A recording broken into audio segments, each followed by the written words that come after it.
बाद में GST।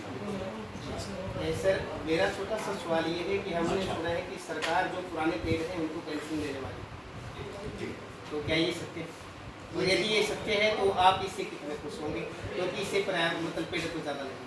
जी, तो जैसा कि आज के प्रोग्राम के बारे में जैसे मैं बताऊँ, परम आदरणीय संत राजेंद्र दास जी महाराज, वैसे मैंने सुना था कि भी जो संत महात्मा है वो धार्मिक उपदेश देंगे, आध्यात्मिक देंगे, सरल की बातें करेंगे। तो महाराजियों ने वो तो किया ही किया, उसके अलावा जो मानवता के लिए जो महाराज ने जो कदम उठाया वो वाकई में ही काबिल तारीफ है, जितनी तारीफ करी जाए कम से कम।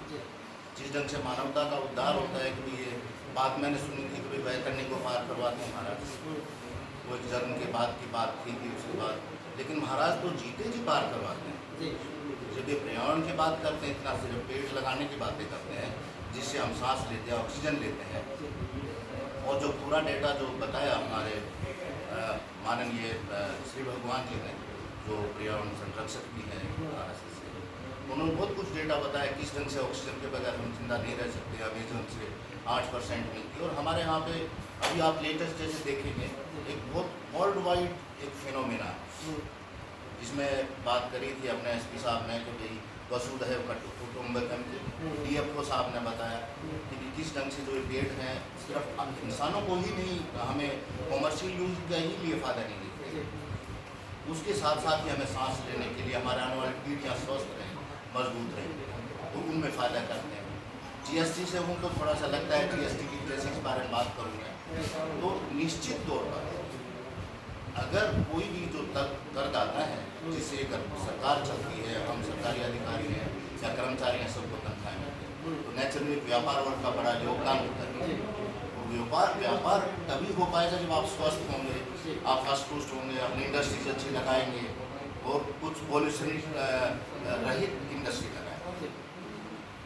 तो यही जब व्यापार वर्ग भी इसमें आगे आता है तो साधन संपन्न भी होते हैं, पेड़ भी लगाएंगे। और जैसा महाराजियों ने कहा या अपना श्री भगवान जी ने, हमारे साथी जो प्रधान जी बैठे इन्होंने बताया कि पेड़ लगाना ही काफ़ी नहीं है, उसकी का संरक्षण करना उससे कहीं ज़्यादा इम्पोर्टेंट हो जाता है। तो हम अपनी जिम्मेवारी समझें। आजकल मैं देखता हूँ कि भाई चाहे गाँव हो या खेत हो, घरों में छोटे छोटे घर हो गए, पहले घर के सामने पेड़ होता था, कहीं नज़र आते हैं। तो मान लिया कम जगह है, हमें लगता है कि हम यहाँ अपने घर के सामने नहीं लगा सकते, तो जहाँ पार्क हो वहाँ पेड़ लगाएं, जहाँ सड़कें हों उनके साथ में पेड़ लगाएं, तो उससे हम सभी को लाभ मिले। और रही पुराने पेड़ की, अगर जिनकी मान लिया उम्र होगी और जो नहीं है, तो उनकी जगह नेचुरली कोई नए पेड़ लगेंगे। जैसे महाराजों ने बताया बहुत सारे औषधि गुण वाले भी पेड़ हैं, बहुत सारे फलदायक हैं, बहुत सारे छाया में हैं, और अध्यात्म की जैसे महाराजों ने बड़ा खूबसूरती से बताया कि जब आप उन पेड़ों के उसमें छाँव में बैठते हैं तो आपका एक अध्यात्म में भी कुछ बात ही एक शीर्ष तक पहुँचता है। ठीक है, बहुत बढ़िया।